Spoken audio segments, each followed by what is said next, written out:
எல்லாவற்றையும் ஏமாற்றிவிட்டு போராடிய உழவர் 1.5 ஆண்டு போராடிய உழவர் பெருமக்களோடு உடன்பாடு கண்டு அவர்கள் போராட்டத்தை கைவிட்டு கையெழுத்து போட்டு ஒப்பந்தம் பண்ணி அதை நிறைவேற்ற மறுக்கிறது மோடி அரசு. அந்த கோரிக்கைகள் தான் வைக்கிறார்கள். ஹரியானா பாஜக அரசு மோடி அமித்ஷாவுடைய கட்டளையின் பேரில் படுகுழிகளை சாலைகளில், தேசிய நெடுஞ்சாலை என்று செப்புவார்களே அந்த சாலைகளில் படு பாதாள குழிகளை தோண்டி வைத்திருக்கிறார்கள். அதை கடந்து போகக்கூடாதான் டிராக்டரில் போகக்கூடியவர்கள். லட்சம் மக்கள் வர்றான் போறாங்க. நாங்கள் பிரதமரை சந்திக்கணும்னா முடியாது. எதிர்கட்சிகள்லாம் சேர்ந்து கொண்டு பிரதமர் பதில் சொல்ல சொல்லுங்க இருக்குன்னா முடியாது. பிரதமர் கட்சி பிரச்சாரம், தெருமுனை கூட்டம் தான் பார்லிமெண்ட் நடத்துவார். அதுதான் இன்றைக்கு தமிழ்நாட்டிலும் பல்வேறு மாநிலங்களிலும் இலவச மின்சாரமாக வந்தது. அந்த உழவர்கள் நடத்திய போராட்டம், தமிழ்நாட்டு உழவர் பெருமக்கள் நடத்திய போராட்டம், பஞ்சாபில் இருந்து, ஹரியானாவில் இருந்து, பீகார், ஊபியில் இருந்து எல்லாம் அழைத்து கொண்டு போனார்கள் நாராயணசாமி அவர்கள். உழவர் பெருந்தலைவர் நாராயணசாமி அவர்கள் அவர் அங்கே போய் பேசினார். எனவே நாம் போராடிய மண் தான். கடன் தள்ளுபடினா என்னங்க, கருணையாது. நம்ம விவசாயிகள் நம்ம எல்லாரும் புரிஞ்சுக்கணும். கடன் தள்ளுபடி என்பதெல்லாம் கொடுக்கப்படாத விலையை கொடுப்பதுதான், டெஃபர்டு பிரைஸ்.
அன்பார்ந்த தமிழ் பெருமக்களே வணக்கம். நேற்று 13/2/2024 அன்று வடநாட்டு உழவர் பெருமக்கள் தலைநகர் தில்லியை நோக்கி கோரிக்கை பேரணி தொடங்கினார்கள். முன்கூட்டியே அறிவித்துவிட்டு தொடங்கினார்கள்.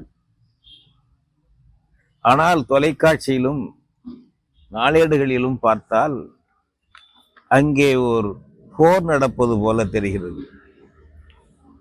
பாலஸ்தீனத்தின் மீது படையெடுத்து காசாவை நாசம் செய்து கொண்டிருக்கும் இஸ்ரேல் நடவடிக்கைகளைப் போல இந்திய ஆட்சியாளர்களின், குறிப்பாக ஹரியானா பாஜக அரசின் போர் அங்கே நடந்து கொண்டிருக்கிறது. உழவர்களோ கொஞ்ச நஞ்சம் அல்ல, டிராக்டர்கள் மட்டும் 10,000 டிராக்டர்கள் என்கிறார்கள். ஆண்கள், பெண்கள், முதியவர்கள், இளையவர்கள் எல்லாரும் வருகிறார்கள். இவர்கள் டெல்லிக்கு முன் சென்று ஒரு பேரணி நடத்தி பிரதமரை சந்தித்து கோரிக்கை வைக்கப் போகிறார்கள். வேற இன்னும் எதுவும் செய்யவில்லை. ஆயுத போராட்டக்காரர்கள் அல்ல, உழவர் பெருமக்கள். இவர்களை தடுக்க ஹரியானா பாஜக அரசு மோடி அமித்ஷாவுடைய கட்டளையின் பேரில் படுகுழிகளை, சாலைகளில், தேசிய நெடுஞ்சாலை என்று செப்புவார்களே அந்த சாலைகளில் படு பாதாள குழிகளை தோண்டி வைத்திருக்கிறார்கள். அதை கடந்து போகக்கூடாதான் டிராக்டரில் போகக்கூடியவர்கள். சிமெண்ட் கட்டைகளை அடுக்கி சுவர்களை எழுப்பியிருக்கிறார்கள் பல இடங்களில், சாலைகளில். ஆனால் அந்த உழவர்கள் இயற்கையோடு மோதியும் நட்பு கொண்டு இணைந்தும் வாழ பழகிய அந்த உழவர் பெருமக்கள் டிராக்டருக்கு முன்னால் பொக்லைன்களை பொருத்தி கொண்டு அந்த தடுப்பு சுவர்களை எல்லாம் அப்புறப்படுத்துகிறார்கள். பெரும் வியப்பாக இருக்கிறது. இந்த மக்கள் அவர்கள் போராட துணிந்து விட்டால் அவர்களுக்கு துரும்பும் ஒரு துப்பாக்கி போல் பயன்படும் என்பதற்கு இது ஒரு சான்று. இதுவும் ஒரு சான்று. பாஜக ஆட்சியாளர்களே, நீங்கள் பாதாள குழி வெட்டி இருக்கிறீர்களா உழவர்கள் ஊர்வலமாக போகக்கூடாது என்று. அது உங்களுக்கான புதைகுழியாக மாறினாலும் மாறலாம். புதைகுழி என்பது உடலை அல்ல, உங்கள் பதவியை, உங்கள் அதிகாரத்தை புதைக்கின்ற குழியாகவும் மாறலாம். கேட்டால் என்ன, அவர்கள் என்ன சொல்லுகிறார்கள் என்று மனு வாங்கி கொண்டால் அன்போடு அழைத்து கேட்டால் என்ன? அவர்கள் ஏதாவது வன்முறையில் ஈடுபட்டால் நீங்கள் எதிர் நடவடிக்கை எடுங்கள். ஊர்வலமாக சென்று மனு கொடுக்க போகிறார்கள். கடந்த 2020 ஆகஸ்ட் மாதம் முதலாக இப்படி கிளம்பினார்கள். சாதாரணமாக தான் கிளம்பினார்கள் அவர்கள். இந்த தயாரிப்பு இப்பொழுதுள்ள தயாரிப்பெல்லாம் இல்லை. ஹரியானாவிலே தடுத்தீர்கள், உத்தரப்பிரதேசம் வந்து அங்கே தடுத்தீர்கள். 1.5 ஆண்டு சாலையை விட்டு வெளியே மறுத்த அங்கேயே உணவு சமைத்த அங்கேயே சாப்பிட்டார்கள். 600-700 பேர் அங்கே செத்தார்கள். நோய்வாய்ப்பட்டும் பல காரணங்களாலும் செத்தார்கள். பாஜக அமைச்சர் மகன் ஒருவன் துப்பாக்கியால் சுட்டு பலரை கொன்றான். ஆனாலும் அவர்கள் பின்வாங்கவில்லை. நீங்கள் சமாதானம் பேசினீர்கள். 3 உழவர் சட்டம் மோசமான 3 உழவர் சட்டத்தை திரும்ப பெற்றுக்கொள்கிறோம் என்று அறிவித்தீர்கள். போராட்டத்தை கைவிட்டு பேச்சுவார்த்தைக்கு வந்தார்கள். அந்த பேச்சுவார்த்தையில் 1.5 ஆண்டு நடந்த போராட்டத்தின் இறுதியில் 2001 நடந்த இந்த டிசம்பர் பேச்சுவார்த்தையில் ஏற்பட்ட உடன்படிக்கையை, ஒப்பந்தத்தை செயல்படுத்துங்கள் என்பதுதான் இன்னைக்கு அவங்க கோரிக்கை. வேற எதுவும் இல்லை. அவங்க கோரிக்கை என்ன? இதை செயல்படுத்துங்கள் என்பதுதான். குறைந்தபட்ச நியாய விலை வேளாண் உற்பத்தி பொருள்களுக்கு நிர்ணயிக்க வேண்டும். இது என்ன இருக்கு? என்ன வந்து இதுல என்ன குற்றம் இருக்குது? இல்ல, குறைந்தபட்ச ஒரு அடிப்படை விலை உறுதிப்பட சொல்லுகிறது பாஜக அரசு. எம்எஸ்பி குறைந்தபட்ச ஆதரவு விலை, மினிமம் சப்போர்ட் பிரைஸ் நாங்கள் நிர்ணயிக்க மாட்டோம், அதை பேச மாட்டோம். அதுக்கும் சேர்த்தானே கையெழுத்து போட்ட அர்ஜுன் முண்டா, பியூஷ் கோயல்லாம் நீங்க பேசி கையெழுத்து போட்டது யாரு? உங்க அமைச்சர்கள், இந்திய அமைச்சர்கள். அதுல எம்எஸ்பி குறைந்தபட்ச ஆதரவு விலை நிர்ணயிக்கப்படும், சட்டம் இயற்றப்படும் என்றெல்லாம் சொன்னீர்கள், பேசினீர்கள் அல்லவா? இப்பொழுது அதுக்கு அந்த பேச்சுக்கே இடமில்லை. கடன் தள்ளுபடி முடியாது. கோரிக்கை ஏற்கனவே என்ன கோரிக்கைகள் எல்லாம் அப்பொழுது போட்ட வழக்குகளை தள்ளுபடி செய்ய வேண்டும், அதுவும் தள்ளுபடி இல்லை. இப்படி எல்லாவற்றையும் ஏமாற்றிவிட்டு போராடிய உழவர் 1.5 ஆண்டு போராடிய உழவர் பெருமக்களோடு உடன்பாடு கண்டு அவர்கள் போராட்டத்தை கைவிட்டு கையெழுத்து போட்டு ஒப்பந்தம் பண்ணி அதை நிறைவேற்ற மறுக்கிறது மோடி அரசு. அந்த கோரிக்கைகள் தான் வைக்கிறார்கள். குறைந்தபட்ச ஆதரவு விலை, குறைந்தபட்ச ஆதரவு விலை. இதே கேட்காதீர்கள் என்று நான் சொல்லுவேன். விவசாயிகளை லாப விலை என்று கேளுங்கள். எதுக்கு குறைந்தபட்ச ஆதரவு விலைன்னு கேட்கணும்? அவன்கிட்ட என்ன பிச்சை கேட்குறீங்களா? விவசாய உற்பத்தி இல்லை என்றால் உலகம் இயங்காது. உழ்வார் உலகத்தார்க்கு அச்சாணி. நம்ம அந்த குறைந்தபட்ச ஆதரவு இல்லை, அதுக்கான நியாயங்களை பேசுறது. ஏண்டா அவன் கொள்ளையடிக்கிறான். மருத்துவமனை, உயிர் காக்கக்கூடிய மருத்துவமனை, இன்னைக்கு இருக்கிற தனியார் மருத்துவமனைகளில் 100க்கு 90 கொள்ளை நிறுவனங்கள். மருத்துவமனை மட்டுமல்ல, மருந்து உற்பத்தி நிலையங்கள். 1 ரூபாய்க்கு உற்பத்தி செய்ததை 30 ரூபாய்க்கு விற்கக்கூடிய நிறுவனங்கள் கொள்ளையடிக்கிறார்கள். எங்கள் விவசாயி பசிக்கு சோறிடும் விவசாயி, உற்பத்தி செய்யும் விவசாயி, அவனுக்கு நீ கருணை அடிப்படையில் ஆதரவு விலை கொடுக்க வேண்டும். என்ன நியாயம் இது? என்ன நியாயம் இது? முடியாது என்று மறுக்கிறாங்க. நீ கோரிக்கை வச்சதுலேயே குறைபாடு இருக்கு. நம்ம ஆள்களுக்கு லாப விலை கொடுறான்னு கேட்கணும். இன்னைக்கு உள்ள விற்கிற விலைக்கு நம்ம கணக்கு போட்டு பார்த்தோம்னா நெல் ஒரு குவிண்டால் குறைந்தபட்சம் 7,000 ரூபாயாவது விற்கணுங்க. 7,000 ரூபாய்க்கு மேலே விற்கணும் ஒரு குவிண்டால் நெல். விற்க போது விவசாய உற்பத்தி குறைஞ்சிக்கிட்டு இருக்கு, பருவமழை தவறிக்கிட்டு இருக்கு, இப்பவே விலை உயர்ந்துகிட்டு இருக்கு, உணவு பற்றாக்குறை வரப்போகிறது, அனுபவிப்பீங்க. அடிமாட்டு விலைக்கு ஏதோ தேவையற்ற பொருளை அவர்கள் உற்பத்தி செய்து விட்டார்கள் என்பது போல அடிமாட்டு விலைக்கு வாங்குறது, சிபாரிசு பண்ணி வாங்குறது, அந்த விலையை உயர்த்தி உங்களுக்கு நான் இன்னொன்று சொல்றேன். நரேந்திர மோடி என்பவர் ஒரு ஆரிய போர்த்தந்திரத்தை கைக்கொள்பவர்கள். அதாவது அவங்க ஆரிய போர்த்தந்திரத்துல போரிடுவதும் செய்வார்கள். ஆதரவு நண்பனை போல, ஆதரவாளர் போல் நடித்து, தோளிலே கை போட்டு தோழமையாக பேசி கழுத்தை இறுக்கி கொள்ளக்கூடிய அந்த அனுகூல சத்துரு, ஆதரவாக இருந்து பகை வேலை செய்வது, அந்த அனுகூல சத்துரு போர் முறை. அதுக்கு பேர் திருதராஷ்டிர ஆலிங்கனம். கண் தெரியாத திருதராஷ்டிரன் கட்டிப்பிடித்து கொஞ்சி கழுத்தை இறுக்கி கொண்டு விடுவான். அப்படிப்பட்ட உத்தியைத்தான், ஆரிய போர் முறையைத்தான் பாஜக கடைபிடிக்கிறது, நரேந்திர மோடி கடைபிடிக்கிறார் என்று பல தடவை பல இடங்களில் நான் சொல்லி வருகிறேன். அப்படி இந்த நபர்கள் என்ன செய்தார்கள் தெரியுமா? தேர்தல் அறிக்கையில் என்ன செய்தார்கள்? நாங்கள் மீண்டும் 2019 நாங்கள் மீண்டும் ஆட்சிக்கு வந்தால் விவசாயிகளுடைய விலையை 2 மடங்கு உயர்த்துவோம், விவசாயிகளுடைய உற்பத்தி செலவு, இன்னைக்கு விவசாயிகளுக்கு வர்ற வருமானத்தை விட, அவர்கள் சொன்னது, இன்றைக்கு விவசாயிகளுக்கு என்ன வருமானம் வருகிறதோ அதை விட 2 மடங்கு கூடுதல் வருமானம் விவசாயிகளுக்கு கிடைக்கும்படியான ஏற்பாடுகளை செய்வோம். செய்தாயா?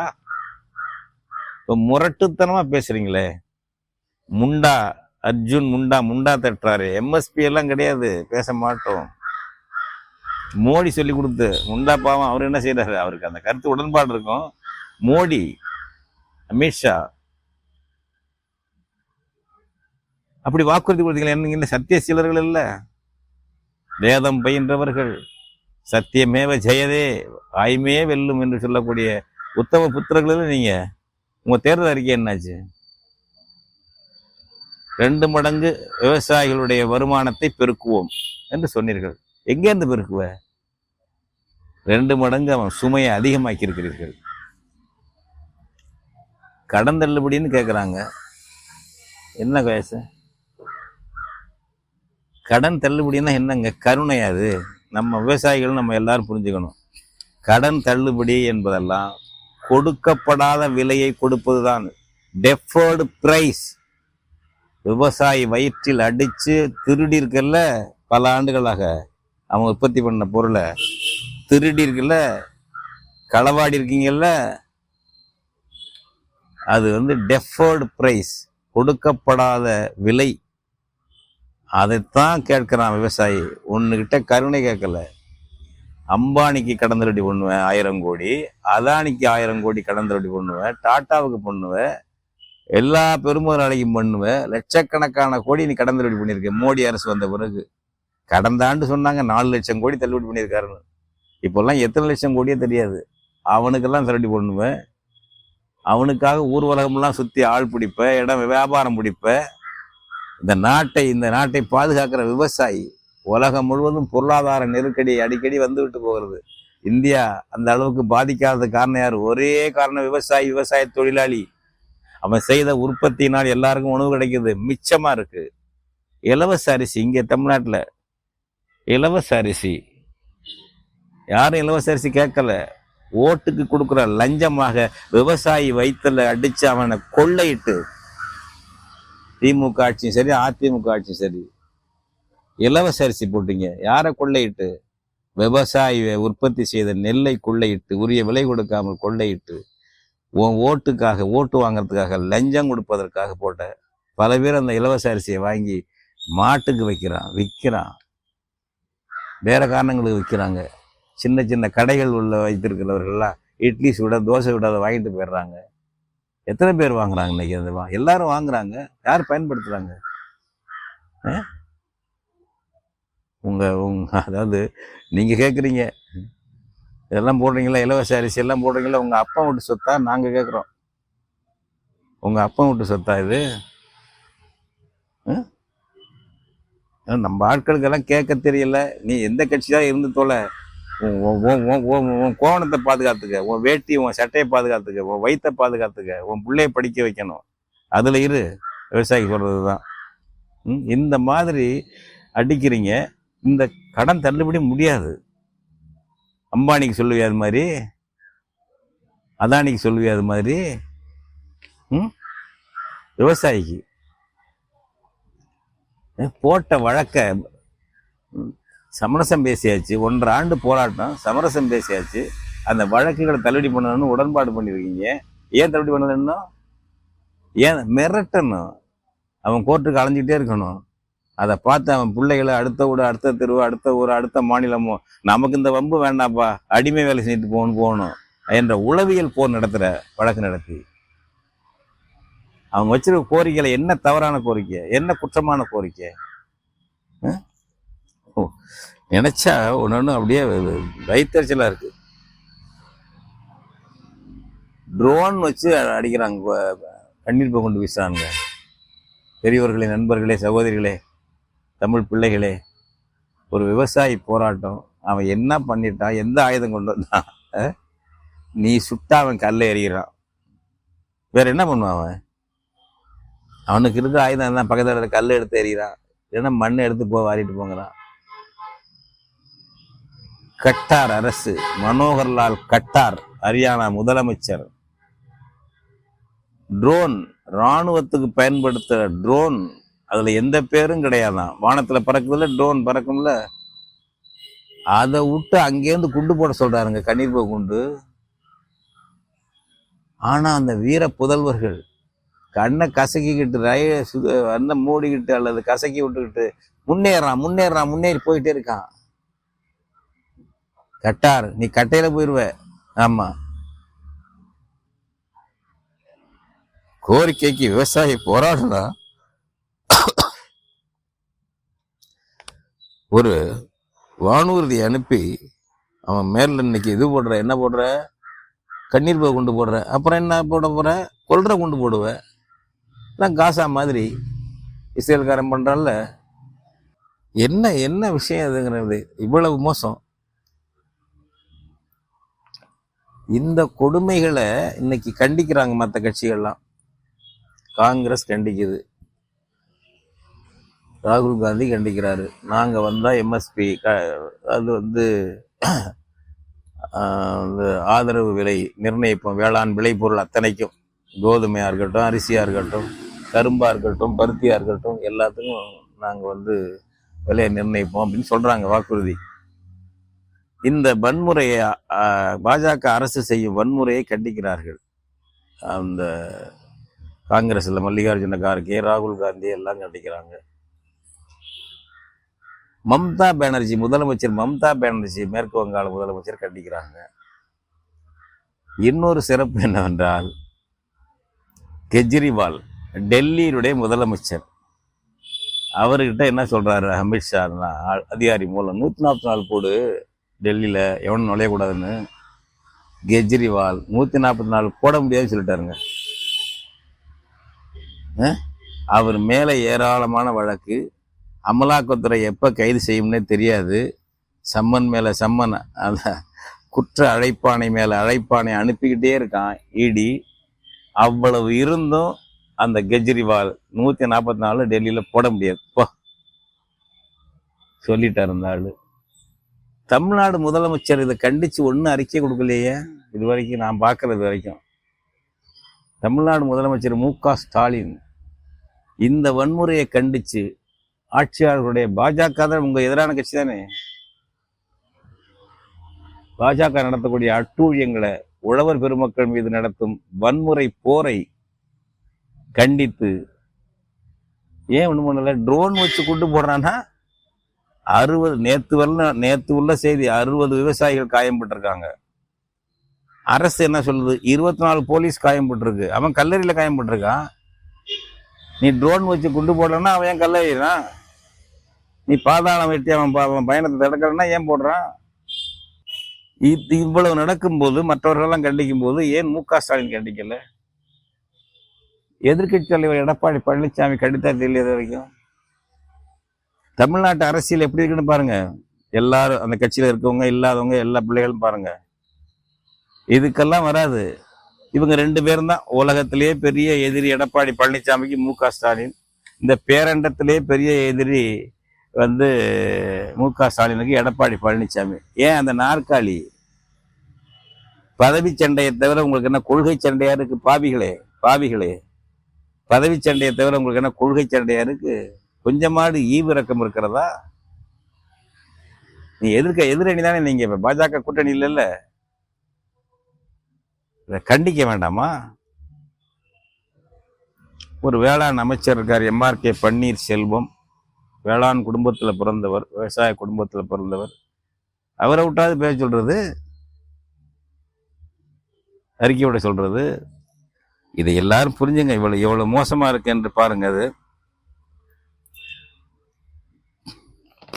அதனால இந்த போராட்டத்தில் இருந்து நாம் கற்றுக்கொள்ள வேண்டியது இந்த விமர்சனங்கள் மட்டுமல்ல, அவருடைய வீரத்தை பாராட்டுவது மட்டுமல்ல, தமிழ்நாட்டில் இப்படிப்பட்ட ஒரு உரிமை போராட்டங்கள் உழவர்களுக்கு நடக்கிறதா? நடந்த மண் தான் இது. ஞாபகம் வச்சுக்கோங்க, நடந்த மண் தான். 70களில் பல தலைவர்கள் இருந்தார்கள். அதுல வளர்ந்து நின்று நிலைச்சு பேர் வாங்கியவர் உழவர் பெருந்தலைவர் நாராயணசாமி அவர்கள். தமிழக விவசாயிகள் சங்கம் 30-40 பேர் சுட்டு கொல்லப்பட்டார்கள். கலைஞர் கருணாநிதி ஆட்சியில 1972 பலர் சுட்டுக் கொல்லப்பட்டார்கள், கொங்கு மண்டலத்துல தான். அதன் பிறகு எம்ஜிஆர் ஆட்சியில சுட்டுக் கொல்லப்பட்டார்கள். ஜெயலலிதா வந்த பிறகு கூட நடந்தது. எல்லாம் சேர்த்து பார்த்தா 42 பேர் உயிர் பலியாகி இருக்கிறார்கள். இந்த திராவிட ஆட்சியாளர்கள், திமுக அதிமுக ஆட்சியாளர்கள் விவசாயிகளை கொன்றார்கள். எதிர்த்து நின்னாங்க. சாதாரண போராட்டம் இல்லை. ஒரு மின் கட்டணம் ஒரு பைசா உயர்த்தினது பெரிய பிரச்சனை ஒரு யூனிட்டுக்கு. அதுக்காக பீஸ் கட்டையை பிடுங்கிறது. பீஸ் கட்டையை பிடுங்கன்னா பட்டை எடுப்போம் அப்படின்னு ஒரு முழக்கத்தை உருவாக்கினார்கள். அந்த உழவர் பெரும்போரில் தான் நாங்கள் சேற்றில் கால் வைத்தால்தான் நீ சோற்றில் கை வைப்பாய் என்ற முழக்கத்தை உருவாக்கினார்கள் தமிழ்நாட்டு உழவர்கள். இன்னும் பல முழக்கங்கள், கவிதைகள் பிறந்தன, இசை பிறந்தது. ஒரு போராட்டம் என்பது வெறுமனே ஒரு கர்ணகடூரமான போராட்டம் மட்டுமல்ல, ஈகமும் இருக்கும், பண்பாட்டு வளர்ச்சியும் இருக்கும், உளவியல் வீரமும் வளரும், இசை எல்லாம் வளரும். பாடல்கள், பல பாடல்கள் உருவாயின. பொழுது ஒரு பன்முகத்து தன்மையோடு அந்த போராட்டம் பல்வேறு படைப்புகளை, பல்வேறு ஆற்றல்களை வளர்த்தது. பஞ்சாபில் இருந்து, ஹரியானாவில் இருந்து, பீகார், ஊப்பியில் இருந்து எல்லாம் அழைத்து கொண்டு போனார்கள் நாராயணசாமி அவர்களை. உழவர் பெருந்தலைவர் நாராயணசாமி அவர்கள் அவர் அங்கே போய் பேசினார். எனவே நாம் போராடிய மண் தான். உழவர் பெருந்தலைவர் நாராயணசாமி நாடு ஐயா அவர்களுடைய தலைமையில் நடந்த அந்த உழவர்கள் போராட்டத்தின் விளைவாகத்தான் இலவச மின்சாரம் வந்தது.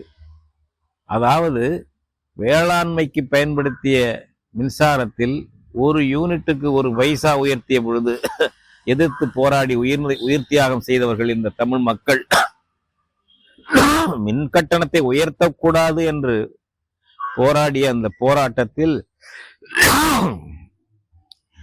இலவச மின்சாரம் கொடு என்ற கோரிக்கையை வைத்தார்கள். அதுதான் இன்றைக்கு தமிழ்நாட்டிலும் பல்வேறு மாநிலங்களிலும் இலவச மின்சாரமாக வந்தது. அந்த உழவர்கள் நடத்திய போராட்டம், தமிழ்நாட்டு உழவர் பெருமக்கள் நடத்திய போராட்டம், செய்த ஈகங்கள் நினைவு வைத்துக் கொள்ளுங்கள். அந்த காலத்திலே மின்சாரத்துக்கு கட்டணம் வசூலிப்பது மட்டுமல்ல, அதை அளப்பதற்கான இத்தனை யூனிட் என்று அளப்பதற்கான மீட்டருக்கும் வாடகை வாங்குவார்கள். நாராயணசாமி நாயுடு கேட்டார், துணிக்கடையிலே துணி வாங்குகிறோம், சட்டை துணி வாங்குகிறோம், அதை அளக்கிறார்கள், கெஜக்கோல், மீட்டர் கோல். அந்த கோலுக்கு வாடகை உண்டா? ஜவுளி கடையில் அதுக்கு விலை போடுவது உண்டா? இங்கே மட்டும் மின்சாரத்துக்கு நாங்கள் கட்டணம் செலுத்தும் பொழுது அதை அளக்கின்ற கருவிக்கு ஏன் வாடகை வாங்குகிறீர்கள் என்று நாராயணசாமி நாயுடு கேட்டார். அப்பொழுதுதான் அந்த மீட்டருக்கான வாடகையை எம்ஜிஆர் ஆட்சி ரத்து செய்தது. இன்றைக்கு கடன் தள்ளுபடி என்கிறோமே, அந்த போராட்டத்துக்கு பிறகுதான் கடன் தள்ளுபடி வந்தது. அதுக்கு முன்னால் கூட்டுறவு சங்க கடன் பாக்கி அல்லது வருவாய்த்துறைக்கு வாய்தா கிஸ்தி கட்ட வேண்டும், அது பாக்கி என்றால் வீட்டிலே புகுந்து பண்டம் பாத்திரத்தை எடுத்துக்கொண்டு போய்விடுவார்கள். பண்டம் பாத்திரத்தை எடுத்துக்கொண்டு போய்விடுவார்கள். கடனுக்கு மாடுகளை பிடித்து கொண்டு போய்விடுவார்கள். அப்பொழுது விஓஓ என்று கிராம நிர்வாக அதிகாரி இருப்பார். இப்போ உள்ள விஓ அல்ல, அப்பொழுது மணியக்காரர், பெட்டாமணியார், கிராம முன்சிப் என்று இருப்பார். அவர் வீட்டிலே கொண்டு போய் விவசாயியுடைய மாட்டை பிடித்து கட்டி விடுவார்கள், அது பவுண்டலை அடைத்து விடுவார்கள். கடன் பாக்கி என்றால், கிஸ்தி பாக்கி என்றால். முழுமையாக நில வரியே இல்லை என்று தள்ளுபடியானது இந்த போராட்டத்துக்கு பிறகுதான், நினைவில் கொள்ளுங்கள். அடுத்து எந்த கடனுக்கும் பண்டம் பாத்திரத்தை எடுக்கிறது விவசாயி வீட்டுல என்ற இழிநிலை ஒழிந்தது.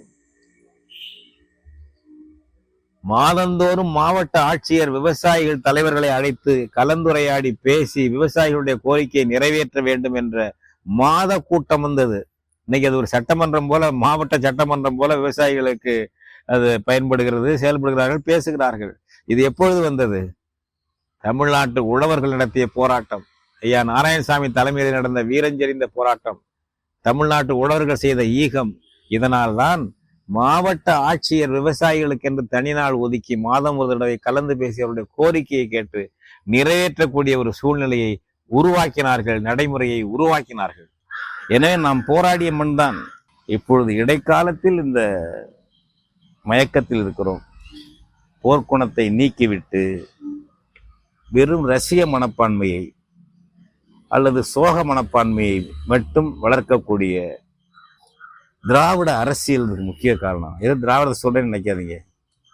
வெறும் ரசனை, வெறும் சண்டை, தெரு சண்டை, குழாயடி சண்டை என்பார்கள் அல்லவா, அது ஒரு ரசனை. குழாயடி சண்டை போட்டுக்கொள்வது, திமுக அதிமுக எதிர்கட்சிகள் இந்த மாதிரி வெறும் ரசனையை வளர்க்கறது, கற்பனை கொண்டாட்டங்களை உருவாக்குறது. உலகத்திலேயே இதுதான் சிறப்பா இருக்கு, உலகத்திலேயே சரிய மாடல் இதுதான், இந்த ஊர் மாடல் தான், அந்த மாடல் இந்த மாடல், இப்படியெல்லாம் பண்ணி நம்முடைய ஒரு தன்மதிப்பை, சுயமரியாதையை, வீரத்தை, நியாயத்துக்கு போராடும் அறச்சீற்றத்தை மழுங்கடித்தவர்கள் இந்த அரசியல்வாதிகள் தாங்க. தமிழ்நாட்டில் உள்ள அரசியல்வாதிகள் தான், வேற யாரும் கிடையாது. இதுல ஏமாந்தீங்க, இப்போவாது கத்துக்கங்க. இப்ப இந்த போராட்டத்துக்கு ஆதரவு போராட்டங்களை தமிழ்நாட்டில் நம்ம நடத்தணும். பேசினால் மட்டும் போதாது, தமிழ்நாட்டில் இதுக்கு எதிரான போராட்டங்கள் நடத்தணும். அவங்களுக்கு அந்த ஊக்கம் இருந்திருக்கிறது. அப்பவே நாங்கள் சொன்னோம், 2020 2021 அந்த போராட்டம் நடந்த பொழுதே சொன்னோம். பஞ்சாப்லேருந்து கிளம்புது, அவங்க விவசாய தொழிலாளி என்றதை தாண்டி ஒரு இனப்பெருமிதம், இன வீரம், மண்ணின் மகத்துவம், இந்த உளவு எல்லாம் இங்க இருக்கான். காலு அவன் விவசாயி, வெறுமனே வெறும் விவசாயி ஒரு மிஷின் அல்லது. இந்த பெருமிதத்தில் அவர்கள் இருக்கிறார்கள். அதுதான் அவங்களை தூண்டி இன்னைக்கு போராட வைக்கிறது. எவனுக்கு மண்ணின் பெருமை, வரலாற்று பெருமை, இனப்பெருமை இருக்கிறதோ, அந்த உணர்வு இருக்கிறதோ, அவன் தான் இன்னைக்கு போர்க்களத்துக்கு முன்னால வருவான். அப்படிப்பட்ட வீரர்கள் தான் பஞ்சாப் ஹரியானாவிலேருந்து வந்தாங்க. மற்றவர்கள் அவர் இணைத்து கொண்டார்கள். அவன் அது மாதிரி இருக்கு. பாரத மாதா பஜனை எல்லாம் பாடினாலும் ஊப்பியில் உள்ளவனுக்கு அந்த வீரம் இருக்கிறது. விவசாயிகள் அப்படி திரட்ட முடியுது. நம்மளும் அப்படிப்பட்ட இனம் தானே.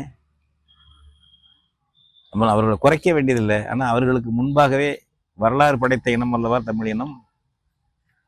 இமயத்தில் கொடியேற்றுவதைத்தானே பெருமிதமாக கருதிய இனம் சேர சோழ பாண்டியன். இமயத்தில் போய் கொடியேற்றி ஆரிய மன்னர்களை வீழ்த்தி நின்றால்தான் அவன் பெரிய வீரன் என்று நமக்கு அடிப்படை சிறப்பே அப்படித்தானே. அதே நேரம் மக்களோடு இருந்தவன் நம்ம மன்னர்கள்லாம். மகன் தேரேற்றி ஒரு பசுவின் கன்றை கொன்று விட்டான், அந்த பசு முறையிடுகிறது என்றவுடன் தன் மகனை அதே தேரில் ஏற்றிய ஒரு திருவாரூர் சோழனுடைய மண் தானே இது. பிற்கால சோழ பேரரசை விரிவுபடுத்தி பேரரசனாக ஆண்ட வாழ்ந்த ராஜராஜ சோழன் மக்களோடு மக்களாக பழகியவன். பல பட்டங்கள் அவனுக்கு உண்டு. ஒரு பட்டம் ஜனநாதன், மக்கள் தலைவன். இன்னைக்கு மக்கள் தலைவர் என்று சொல்கிறார்கள் அல்லவா, இந்த பட்டம் பேரரசன் ராசராசனுக்கு கொடுத்தார்கள். அவர் நடவடிக்கையை பார்த்து நள்ளிரவு நேரத்தில் போய் கதவை தட்டி கணவனும் மனைவியும் அந்தரங்கமாக இருந்த பொழுது இடையூறு செய்து விட்டோம் என்பதை உணர்ந்த பாண்டியன் அந்த கையை வெட்டி கொண்டு பொன்னாலான கையை வைத்து கொண்டான். அதனால் அவன் பொற்கை பாண்டியன். அந்த பாண்டியன் மண் தானே தமிழ் மண்ணு. மோடி போல அராஜகமாகவா நம்முடைய மன்னர்கள் இருந்தார்கள்? சந்திக்க முடியாது. கேட்கறான் பாருங்க, நம்ம விவசாயி கேட்கறது மோடியோட நேரா கொஞ்சம் பேசணும். நீங்க விவசாய பிரதிநிதிகள் 4 பேர் வாங்கன்னு சொல்லுங்க, மோடியோட பேச வைங்க. முடியாது. நாடாளுமன்றத்தில் எதிர்கட்சிகள் மோடி பேசணும் பதில் சொன்னோம்னா முடியாது. புதிய டில்லி சுல்தான் தான் நரேந்திர மோடி. அசோக சக்கரவர்த்தி கூட அப்படி இல்லை, மக்களோடு இருந்தார். சில டில்லி சுல்தான்கள் சில பேரை சொல்வார்கள் மக்களை கொச்சையாக நடத்தியவர்கள் என்று. அந்த நவீன டில்லி சுல்தான் தான் நரேந்திர மோடி. எந்த ஊர்ல எப்படி இருப்பாங்க? லட்சம் மக்கள் வர்றான் போறான், நாங்க பிரதமரை சந்திக்கணும்னா முடியாது. எதிர்கட்சிகள்லாம் சேர்ந்து கொண்டு பிரதமர் பதில் சொல்லுங்க இதுக்குன்னா முடியாது. பிரதமர் கட்சி பிரச்சாரம் தெருமுனை கூட்டம் தான் பார்லிமெண்ட்ல நடத்துவார். நாடாளுமன்றம் வந்தால் தெருமுனை பிரச்சார கூட்டம் நடத்துவார். கட்சிகளோட எதிர்கட்சியில் பாதிக்கிறது பேசுறது அதெல்லாம் இல்லை. அப்படிப்பட்ட ஒரு சீரழிஞ்ச பண்பாடு, அரசியல் பண்பாடு அனைத்து இந்திய அளவிலும் தமிழ்நாட்டு அளவிலும் இருக்கிறது. இதுதான். இதிலிருந்து விடுபட்டு நீங்க அவங்க எல்லாம் கட்சியில் இல்லையா? இந்த மோசமான கட்சிகள் அவெல்லாம் இல்லையா? எல்லாருமே தனியா ஒரு கட்சியா? எஸ்கேஎம்னு சொல்றோம்ல, இந்த கிசான் மஸ்தூர் அந்த சங்கர்ஷ் பார்ட்டி அதெல்லாம் சொல்றாங்கல்ல, எஸ்கேஎம் அதன் தலைமை தாங்கி நடத்துது. அது உள்ள என்பி பிரிவு இன்னைக்கு முன்னணியில் நிற்குது. எஸ்கேஎம் என்பி பிரிவு முன்னணி நிற்குதுங்கிறாங்க. அவங்களுக்கெல்லாம் எல்லாமே தனியாக ஒரு கட்சியா? பல கட்சியில் இருப்பாங்க. நாளைக்கு தேர்தல் வந்தால் எதுக்கு ஓட்டு போடுறாங்கன்னு சொல்ல முடியாது. ஆனால் தன்னுடைய உரிமை பிரச்சனை, உணவு பிரச்சனை, மான பிரச்சனை என்றால் ஒன்று சேர்க்கிறான், வீரத்தோடு இருக்கிறான். அந்த உணர்வு தமிழர்களுக்கு வர வேண்டும். அவர்களுக்கு ஆதரவாக நாமும் திரள வேண்டும். அந்த போராட்டத்தை உற்று கவனியுங்கள். நாங்களும் கவனிக்கிறோம். காவேரி உரிமை மீட்பு குழு சார்பிலும் நாங்கள் ஆதரவு போராட்டங்களை நடத்துவோம். எல்லாரும் நடத்தணும். நாமும் பாடம் கற்க வேண்டும். நாம் ஒன்றும் கோழை மரபு அல்ல, வீர மரபு தமிழர்கள். உரிமைக்கு நியாயத்துக்கு நாம் போராட வேண்டும்.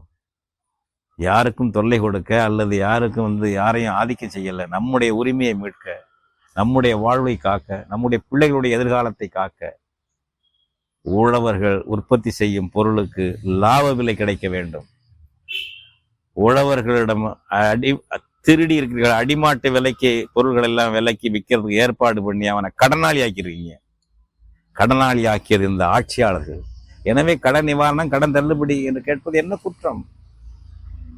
நடிகர் நரேந்திர மோடி அண்மையில் தான் MS சுவாமிநாதன் அவர்களுக்கு பாரத் ரத்னா விருது கொடுக்கிறார். MS சுவாமிநாதன் என்ன செய்தாரு? ஒரு கமிட்டிக்கு தலைவராக போட்டாங்க ஆட்சியாளர்கள். விலை நிர்ணயம் பற்றி, வேளாண் விளைபொருட்கள் விலை நிர்ணயம் பற்றி எல்லாத்தையும் அவங்க என்ன செலவு, அவங்க வீட்டு சாப்பாடு செலவு, மனைவியினுடைய உழைப்பு, வேலையாட்களுடைய சம்பளம், விலைவாசி உயர்வு, இதெல்லாம் கணக்கு பண்ணு. பொருள்களுடைய விலையெல்லாம் கணக்கு பண்ணு. மொத்தம் என்ன வருதோ அதுல பாதி 50 விழுக்காடு அந்த பொருளுக்கு விலையா போகணும். மொத்த செலவுல 50 விழுக்காடு விலையா போகணும். அவர் இதைதான் சொன்னாரு. குறைந்தபட்ச ஆதரவு விலையை சட்டமாக்க வேண்டும் என்றார். MSPயை சட்டமாக்க வேண்டும் என்று சாமிநாதன் சொன்னார். டாக்டர் MS சுவாமிநாதன் சொன்னார். அவருக்கு பாரத் ரத்னா கூட அதுதான் அனுகூல சத்துரு. அதான் திருதராஷ்டிர ஆலிங்கனம், மோடியுடைய திருதராஷ்டிர ஆலிங்கனம். அவர் சொன்ன 50% பேசவே முடியாதுங்கிறாங்களே. இப்ப அர்ஜுன் முண்டாவும் பியூஷ் கோயலும் எம்எஸ்பியா பேச முடியாத குறைந்தபட்ச ஆதரவு விலை பற்றி பேச்சுவார்த்தை கிடையாது அப்படின்னு சொல்லிட்டாங்களே ஏடுகளில் வருகிறது. அதனால இதையெல்லாம் புரிந்து கொண்டு நம்ம அவர்கள் அந்த போராட்டத்தை நாம் ஆதரிக்கணும். அந்த கோரிக்கைகளை இங்கேயும் நாம் வைக்க வேண்டும், நாம் அணிதிரள வேண்டும் என்று கேட்டுக்கொள்கிறேன். நன்றி, வணக்கம். தமிழர்களுக்கு உரிய பொதுவான ஒரு வலையொலி என்ற ஏற்பிசையோடு இதை விரும்பக்கூடிய வகையில், ஏற்கக்கூடிய வகையில் சப்ஸ்கிரைப் செய்து இணையுங்கள்.